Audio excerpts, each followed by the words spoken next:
ٹھنڈے پانی سے جو آپ جسم کو دھوتے یا ٹھنڈے پانی سے آج بھی دیکھیے بخار اگر بڑھ جائے ڈاکٹر کہتا ہے پٹیاں رکھیے سر پر ٹھنڈے پانی کی، تو ٹھنڈے پانی سے آپ بخار کا علاج کرتے ہیں. اسی طرح جن چیزوں سے آپ صلی اللہ علیہ وسلم نے علاج کیا ان میں سے ایک ہے نمک کا آپ نے استعمال کیا بچھو کے کاٹنے پر. آپ صلی اللہ علیہ وسلم کو ایک مرتبہ بچھو نے ڈنک مارا، آپ نے اس زخم پہ ایک نمک لگایا اور اس پہ پانی بہایا، بلکہ اس میں آتا گرم پانی میں پیر ڈالا اور سورہ فاتحہ پڑھ کر دم کرتے رہے جب تک کہ زہر کا اثر ختم نہ ہوا. تو نمک کا استعمال زہر کو اتارنے کے لیے.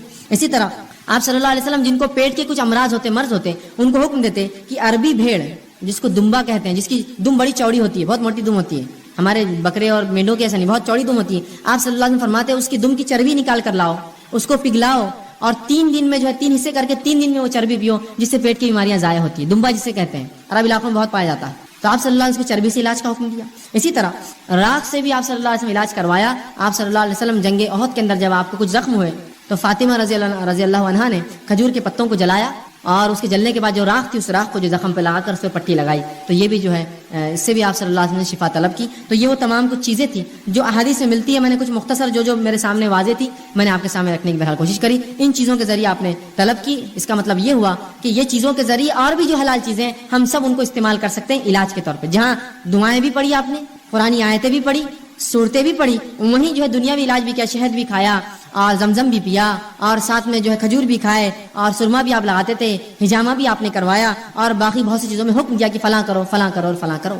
تو پتہ چلا جائز اشیاءوں سے میں اور آپ علاج کر سکتے ہیں، پھر چاہے وہ کیمیکل کے فارم میں ہو آج کل یا کوئی اور فارم میں، بس جائز ہونا یہ شرط ہے. اسی طرح اب اگر ہم بیمار ہو جائیں تو مومن اور کافر دونوں سے علاج کروا سکتے ہیں. یاد رکھیے، مطلب ڈاکٹرز کے پاس جانا پڑے گا، آپ کو طبیب کے پاس جانا پڑے گا. تو مومن اور کافر دونوں سے علاج درست ہے، یاد رکھیے اس میں. اسی طرح کچھ ایسے پیچیدہ مسائل ہوتے ہیں جن میں ڈاکٹرز اور علماء دونوں کی ضرورت ہوتی ہے. تو یہاں آپ علماء سے بھی فتوے لیں گے اور ڈاکٹر سے بھی مشورے لیں گے. جیسے مثال کے طور پر کسی کو ٹی بی معاف کرنا، کسی کو شوگر ہے. اب شوگر سے روزوں کا کیا معاملہ ہے کہ وہ روزے نہیں رکھ سکتا، تو پہلے وہ جو ہے کسی مسلم عالم کے پاس جائیں گا یا پہلے ڈاکٹر کے پاس جائیں گا. شوگر کتنی ہے، کیا اس شوگر میں روزہ رکھنے کا نقصان ہو سکتا ہے، وہ پہلے معلومات لیں گا. جب وہ معلومات مل گئی کہ نہیں رکھ سکتا ڈاکٹر کہہ رہا ہے، پھر عالم کے پاس جائیں گا، اس کو بتائیں گا کہ ڈاکٹر نے یہ کہا میری بیماری کے تعلق سے. پھر عالم اس پر فتوا دیں گا اس کا کہ ٹھیک ہے آپ نہ رکھیں یا رکھیں. ٹھیک ہے، سمجھ رہے ہیں بات. کچھ فیلڈز ایسے ہوتے ہیں کہ جس میں دونوں کا آپ کو مشورہ لینا پڑے گا اور اس کے بعد ہی آپ جو ہے آگے بڑھیں گے. ٹھیک ہے. اسی طرح ہم دیکھتے ہیں کہ صحابہ کے علاج کے لیے صحابیات بھی کرتی تھی. بہت سے لوگ یہ سمجھتے ہیں کہ عورت ڈاکٹر سے مرد علاج نہیں کروا سکتا، مرد ڈاکٹر سے عورت علاج نہیں کروا سکتی. اس حد تک اس کو شدت سے لیتے ہیں کہ آدمی مرنا پسند کرتے ہو لیکن جو علاج کرنا نہیں. ارے بھائی زندگی ہوں گی تو باقی سب اعمال ہوں گے نا. زندگی اول ہے، پہلے زندہ رہیے پھر دیکھا جائے گا اعمال کا. تو یہاں آپ دونوں سے کروا سکتے ہیں. اس کے لیے دلیل میں دیتا ہوں، سنن ابن ماجہ اور صحیح بخاری کی روایتیں، کئی روایتیں ملتی ہیں جس میں یہ آتا ہے کہ صحابیات یہ فرماتی ہے کہ ہم جہاد میں جاتی، پیچھے رہتی، زخمیوں کو اٹھاتی، مرہم پٹی کرتی، پانی پلاتی اور جو زیادہ زخمی ہوتی ہے ان کو واپس شہر بھیجتی. عورتیں کرتی یہ کام. زخمیوں کی مرہم پٹی عورتیں کریں گی تو کیسے کریں گی؟ ظاہر سی بات ہے وہ اپنے ہاتھوں سے کریں گی نا. مرہم پٹی کریں گی، علاج کریں گی. تو صحابیات ہی کرتی تھی. تو پتہ چلا عورتیں مرد کا علاج کر سکتی ہیں. تو اس کا مطلب یہ مرد عورتوں کا علاج بھی کر سکتے ہیں. ٹھیک. بہرحال احتیاط اس میں ضروری ہے کہ خامخواہ کو خوشی سے عورتوں کے پاس نہ جائے علاج کروانے. نہیں ادھر کہاں جا رہے، ادھر چلو ادھر جائیں گے. یہ غلط ہوگا، اس لیے کہ حرام ہے. آپ خامخواہ کیوں جا رہے ہیں؟ اور اسی طرح خامخواہ کو عورت مرد کے پاس نہ، جبکہ عورت موجود ہے. نہیں وہ بہت ہی نکچڑی دکھتی ہے، ہم کو فلاں کرتی ہے، آدمی کتنی اچھی باتیں کرتے ہیں اپنے سے، فلاں نہیں جا سکتے آپ. اس کا نکچڑا پن درست ہے آپ کے لیے، لیکن کسی آدمی کے پاس آپ نہیں جائیں گے عورت کے ہوتے ہوئے. ٹھیک. تو یہ بہرحال ترجیحات ہوں گی. اسی طرح جب بیماری جب انسان کو ہوتی ہے تو بیماری سے پہلے احتیاط ضروری ہے. انگلش میں بھی ایک مثال ہے، prevention is better than cure. علاج سے زیادہ بہتر ہے کہ آپ احتیاط کریں. شریعت بھی احتیاط کا حکم دیتی ہے، یاد رکھیں. یہ ان لوگوں کے لیے خاص طور سے جو کہتے ہیں ارے بیماری کچھ نہیں، اللہ دینا چاہیں گے، جو کرنا ہے کرو، کوئی سردی نہیں ہوتی، کوئی بارش نہیں ہوتی، کوئی دھوپ سے مجھے کچھ نہیں ہوتا، کوئی بیماری میں کچھ نہیں ہوتا، میں کچھ بھی ہے نا. اس حد تک بڑھ جاتے ہیں کسی کو حد نہیں. ایک صاحب کو میں نے دیکھا، کہا اللہ پر میرا بھروسہ ہے، میں کمزور ایمان کا نہیں ہوں. اور ایک آدمی جس کی آنکھ آئی ہوئی تھی، اس کی آنکھ کا چھپا نکال کے اپنی آنکھ میں ڈالا، اس کا میل نکالے، کہا ہاں میں اللہ پر بھروسہ رکھنے والا مومن ہوں. بولے نہیں ہوتا. یاد رکھیے یہ توکل یہ غیر شرعی توکل ہے، غیر شرعی توکل ہے. اس لیے کہ ان کے پاس ایک دلیل تھی. نبی اکرم صلی اللہ علیہ وسلم نے فرمایا کوئی بیماری چھوت نہیں ہوتی، ہاتھ لگانے سے نہیں پھیلتی، کوئی بیماری خود سے نہیں پھیلتی. حدیث کے الفاظ ہے کہ کچھ چیزیں کچھ بھی نہیں ہیں، کچھ چیزوں کی کوئی حقیقت نہیں. اس میں ایک فرمایا چھوت کوئی بیماری نہیں ہوتی، چھونے سے کوئی بیماری نہیں ہوتی. لیکن کس معنی میں سمجھنا پڑے گا نا. اپنے ڈھنگ سے سمجھیں گے تو پھر یہ ایسے بے خوفان حرکتیں کرتے ہیں. احتیاط ضروری ہے. آئیے میں مثال دیتا ہوں احتیاط کی. صحیح مسلم کی روایت ہے، آپ صلی اللہ علیہ وسلم نے بیمار اونٹوں کے باڑوں کو الگ بنانے کا حکم دیا اور صحت مند اونٹوں کے باڑے الگ بنانے کا حکم دیا. آئیے اس حدیث میں رسول اللہ جانوروں کو جو بیمار ہے الگ رکھو بول رہے صحت مند جانوروں سے. حدیث میں کہ کچھ اونٹوں کو خراش کھجلی کی بیماری ہو گئی تھی تو رسول اللہ نے کھجلی والے اونٹوں کو بغیر کھجلی والے اونٹوں سے الگ رکھا، مطلب دونوں کے باڑے الگ کیے. اس سے کیا پتہ چل رہا ہے؟ احتیاط. آپ نے یہ کیا کہ دونوں اونٹوں کو ملو ایک دوسرے سے لے جا کر، کیا ہوتا دیکھیں گے، اللہ جس کو دینا چاہے دیں گے. نہیں، جب جانوروں میں اتنی احتیاط کی کہ ان کے باڑے الگ کر دیے تو انسانوں میں بدرجہ اولا یہ احتیاط ضروری یاد رکھیے. جب جانوروں میں اتنی احتیاط کی گئی تو انسانوں میں کتنی احتیاط کی ضرورت ہے ہمیں اور آپ کو؟ کرنا چاہیے. احتیاط میں کوئی حرج نہیں. ہاں چھونے سے کوئی بیماری نہیں ہوتی، اس کا معنی کیا پھر حدیث میں؟ آئیے میں وہ بھی اس کی وضاحت کر دیتا ہوں. جو آپ صلی اللہ علیہ وسلم نے کہا کوئی بیماری متعدی نہیں ہوتی، چھونے سے نہیں پھیلتی، اس کا کیا معنی ہے وہ سمجھاتا ہوں. اس کا معنی یہ ہے کہ عربوں میں ایک عقیدہ تھا. نبی اکرم صلی اللہ علیہ وسلم کے زمانے میں ایک بدعقیدگی تھی لوگوں میں. وہ یہ تھی، وہ کہتے تھے کہ بیماری خود سے جانے کی طاقت رکھتی ہے ایک دوسرے کے اندر. خود سے اس کے نفس کے اندر یہ طاقت ہوتی ہے کہ جس کو چاہے لگ سکتی ہے. اس کے توڑ میں رسول اللہ نے فرمایا بیماری میں خود سے لگنے کی طاقت نہیں ہوتی، اللہ جس کو چاہتا ہے دیتا ہے. سمجھ رہے آپ بات؟ جو رسول اللہ نے فرمایا چھوت کوئی چیز نہیں ہوتی، ٹھیک ہے، کہ بیماری متعدی خود بخود نہیں پھیلتی. اس کا معنی کیا ہے؟ جو مشرکین مکہ کا عقیدہ تھا کہ بیماری میں سیلف یہ طاقت ہوتی ہے، اللہ نہیں، اس میں طاقت ہوتی ہے کہ جس کو چاہتی ہے لگ جاتی جا کر. اس کا رد کیا اور کہا نہیں. اور اس کی دلیل یہ ہے کہ صحیح مسلم کی حدیث ہے، ایک شخص آیا کہ اللہ کے رسول اس کے بیمار اونٹوں کی وجہ سے میرے اونٹوں کو کھجلی ہو گئی، ٹھیک، خراش ہو گئی، اس کو کھجلی ہو گئی. تو آپ صلی اللہ علیہ وسلم نے فرمایا اچھا ٹھیک ہے، اس کے اونٹوں سے تیری اونٹ کو ہوئی، ٹھیک ہے، اس کے اونٹوں کو کس سے ہوئی؟ تو کہا اس کے اونٹوں سے ہوئی. اچھا کہا اس کے اونٹوں کو کس سے ہوئی؟ تو کہا اس کے اونٹوں سے ہوئی. کہا پہلے اونٹ کو کس سے ہوئی؟ تو کہا اللہ نے دی. تو کہا سب کو اللہ نے دی، کوئی اونٹ کو پھیلی نہیں، سب کو اللہ نے دی. سمجھے آپ بات کو؟ جو عقیدہ تھا اس زمانے میں لوگوں کا کہ بیماری خود سے طاقت رکھتی پھیلنے کی، اللہ کے رسول نے اس کا نفی اور انکار کیا اور کہا ویسا نہیں، اللہ جس کو چاہتا ہے اس کو بیماری دیتا ہے. کہا وہ پہلے اونٹ کو کس نے بیماری دی؟ تو کہا اللہ نے. تو کہا تیرے اونٹ کو بھی اللہ نے دی، اس پہ الزام مت لگا. سمجھ رہے ہیں بات کو؟ لیکن احتیاط اپنی جگہ آپ نے کروائی. کہا صحت مند اونٹوں کو خراش والے کھجلی والے اونٹوں سے الگ رکھو. تو جب جو ہے بیمار جانوروں میں اتنی احتیاط ہے تو انسانوں میں کتنی احتیاط کی گئی؟ تو بالکل احتیاط کیا جا سکتا ہے، لیکن احتیاط حد سے زیادہ نہ بڑھے کہ مثال کے طور پر آپ کو چھینک آ رہی تھی، آپ میرے پاس آپ کو زکام تھا اور مجھے بھی چھینک آئی، دیکھو تمہارا وجہ سے میرے کو بیماری ہو. نہیں، اللہ نے دی. احتیاط الگ چیز ہے، لیکن ہوتا ہے نا ماں باپ ہے، بچہ بیمار ہے تو کیا اس سے احتیاط کر کے اس کو الگ کر دیں گے؟ بھائی ہم نہیں رہتے، دواخانے میں ڈال دو اس کو لے جا کر. نہیں، رہیں گے ساتھ. اب اگر بیمار ہوگا تو یہ نہیں کہہ سکتے ہو کہ جو ہے یہ بیماری اس کی وجہ سے ہوئی. آپ یہ کہہ سکتے ہیں اس کو بیماری تھی اللہ نے دی، مجھے بھی اللہ نے بیماری دے دی. سمجھے آپ بات کو؟ بیماری خود سے متعدی نہیں ہوتی، اللہ جس کو چاہتا ہے اس کو دیتا ہے. اب دیکھیے نا وبا پھیلتی ہے، لاکھوں لوگ ہوتے لیکن کچھ کو لگتی، سب کو لگتی ہے کہ نہیں؟ کبھی کبھار تو جو ان کے پاس ہوتے ہیں ان کو بھی نہیں لگتی، ایک دم نزدیک ہے، پاس ہے، ڈاکٹرز ہوتے ہیں، پھر بھی دیکھیے بیمار نہیں ہوتے کبھی کبھار. اللہ چاہتا ہے جس کو. کبھی ایسا ہوتا ہے ایک آدمی اتنے اچھے ماحول میں رہتا ہے کہ کبھی وہ گندگی کی خریدی نہیں، پھر بھی بیمار ہو جاتا ہے. اللہ جس کو چاہتا ہے بیمار کرتا ہے، جس کو چاہتا ہے شفا یاب رکھتا ہے، صحت مند رکھتا ہے. ٹھیک، اسی طرح بیمار کی بیمار پرسی واجب ہے. جب کوئی بیمار ہو جائے تو میرا اور آپ کا کام ہے اس کی بیمار پرسی کرے. صحیح بخاری اور صحیح مسلم کی روایت ہے، متفق علیہ حدیث ہے. آپ صلی اللہ علیہ وسلم نے فرمایا مسلمان کے مسلمان پر 5 حق ہے، 5 رائٹس ہے اس کے، 5 حق ہے. کیا ہے؟ پہلا فرمایا سلام کرے تو جواب دے. کوئی مسلمان سلام کرے تو آپ خاموش نہیں بیٹھ سکتے، جواب دینا پڑے گا. دوسرا فرمایا بیمار ہو جائے تو عیادت کرے، بیماروں کی عیادت کرنا چاہیے، یاد رکھیے سنت رسول ہے. اسی طرح تیسرا فرمایا جنازہ مر جائے تو جنازے میں پیچھے جائے چلے. اسی طرح فرمایا دعوت دے تو قبول کرے، بنا وجہ انکار نہ کرے، اور چھینک آئے تو چھینک کا جواب دے. یہ مسلمان کے مسلمان پر 5 حق ہے.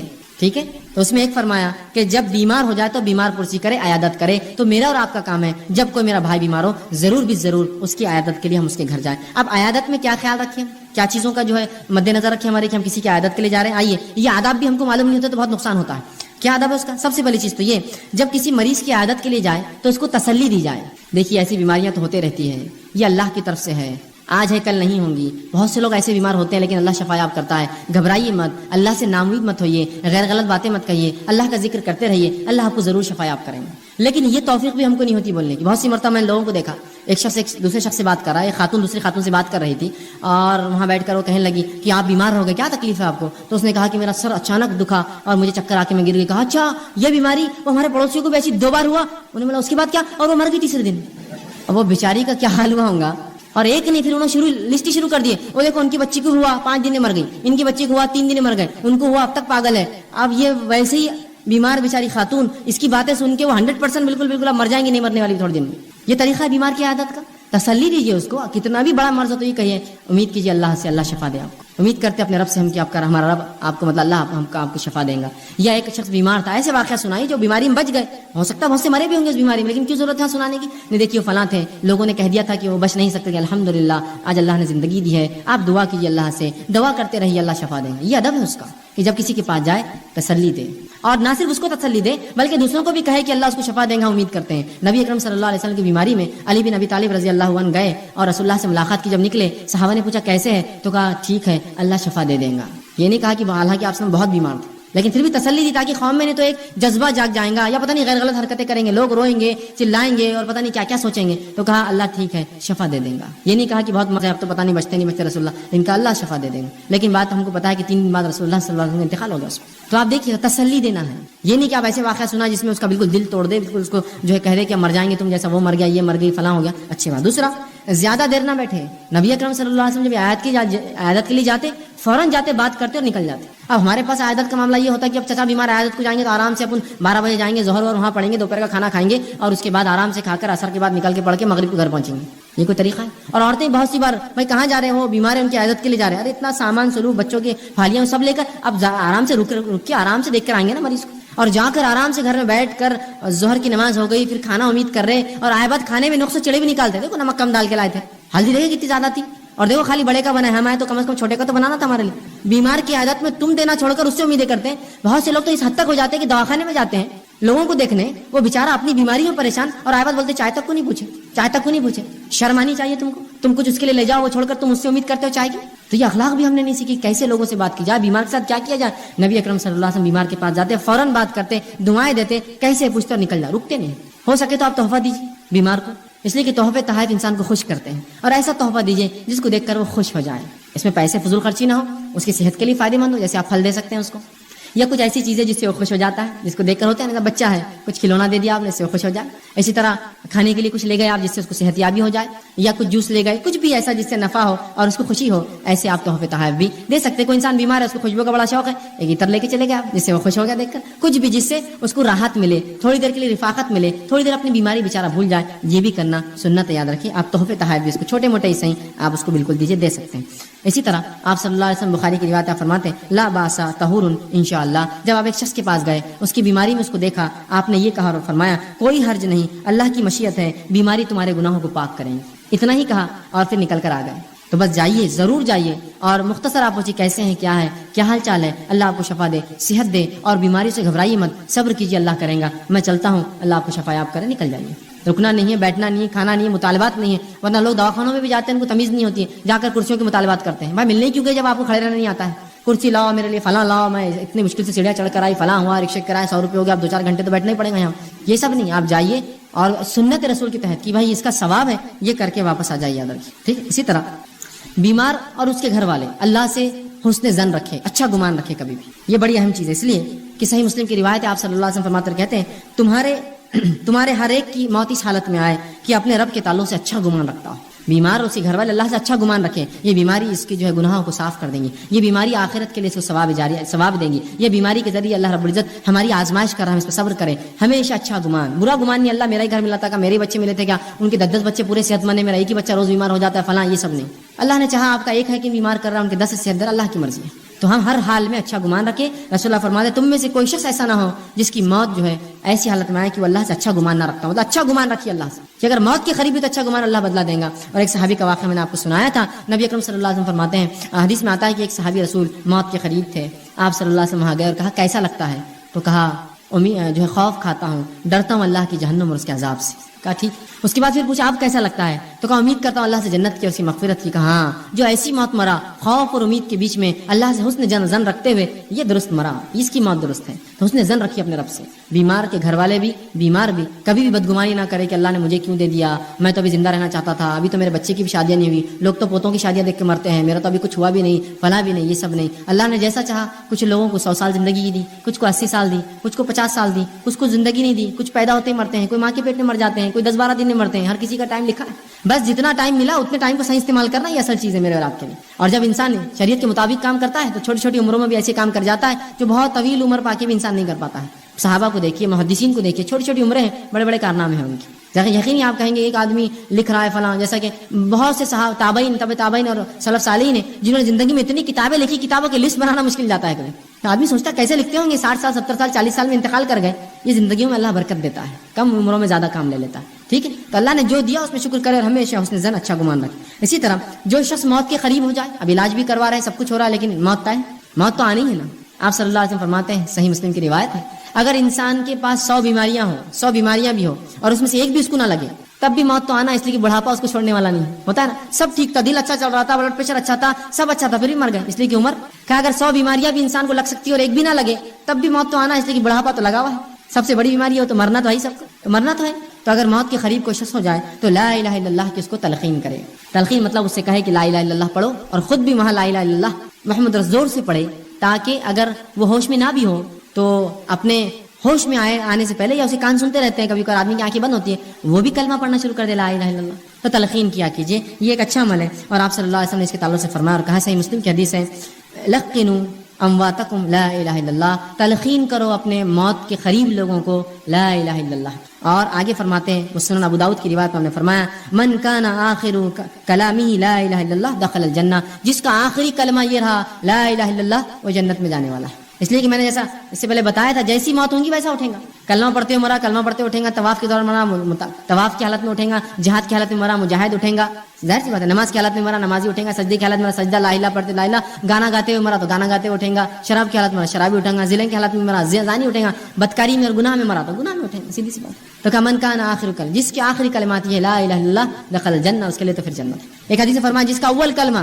لا الہ الا اللہ ہو اور آخر کلمہ لا الہ، وہ جنت میں، مطلب جب بات کرے بچہ تو لا الہ کہے اور جب مرے تو یہ بھی جنتی ہے، ٹھیک۔ تو لا الہ الا اللہ کی تلقین ضرور کرے ایسے لوگوں کو جن کو لگتا ہے کہ موت کے قریب ہے، ٹھیک ہے۔ اسی طرح ان لوگوں سے جو موت کے قریب ہو جائے، جن کی آپ تلقین کر رہے ہیں، ان کو کوئی چیز پلانے اور کھلانے کی کوشش اور خامخواہ چیزیں باتیں نہ کریں۔ بہت سے لوگ ہوتے ہیں، مثال کے طور پر ایک عورت ہے جس کا انتقال ہو رہا ہے، گھر کی پوری عورتیں جمع ہو جاتی ہے، ارے پانی پلاؤ، ارے دودھ پلاؤ، دودھ پانی سے کیا ہونے والا ہے، مرنے والا انسان۔ وہ امی وہ زیور کا کیا کروں، وہ مالا کس کو دینے کا ہے، یہ گھر میں ہی رکھ لوں کیا، یہ بچی کا کیا کرنے کا ہے، یہ فلاں کا یہ کر دوں کیا، اس کے لیے کچھ بول رہے نہیں آپ، یہ سب مت کیجیے، وہ جا رہا ہے، ختم ہو رہا ہے دنیا سے، چھوڑ دیجیے مسئلے مسائل، آخرت میں ہو جائیں گا، بعد میں طے کر سکتے ہیں۔ وراثت کے پورے مسائل قرآن نے بیان کر دی، ایسا کوئی مسئلہ انسانی شعبے زندگی کا نہیں چھوڑا جس کا حل نہیں دیا، یہ سب پوچھنے کا تھوڑی، وراثت کی تقسیم بتا دی، لیکن ایسے سوالات کرتے اور خامخواہ پلانے اور کھلانے کی کوشش کرتے ہیں، اس کی جانکری میں جان ہے اور اس کو دودھ پلاتے ہیں، پیو، انگلیاں ڈال ڈال کے پلاتے ہیں، سبحان اللہ، وہ مر رہا ہے، چھوڑ دیجیے اس کو آپ، یہ دودھ پلانے سے پانی سے کچھ فائدہ نہیں ہونے والا ہے، علم نہیں ہے، جہالت ہوتی ہے، وہ کلمہ پڑھنا چاہتے ہیں، پڑھنے دے کے اس کو پانیاں پلاتے ہیں، اس کو دودھ پلاتے ہیں، اس کو دوا کھلانے کی کوشش کرتے ہیں، چھوڑ دیجیے اس کو، چھوڑ دیجیے اس کو، تلقین کیجیے کلمات کی، ٹھیک۔ تو کچھ پوچھنے کی،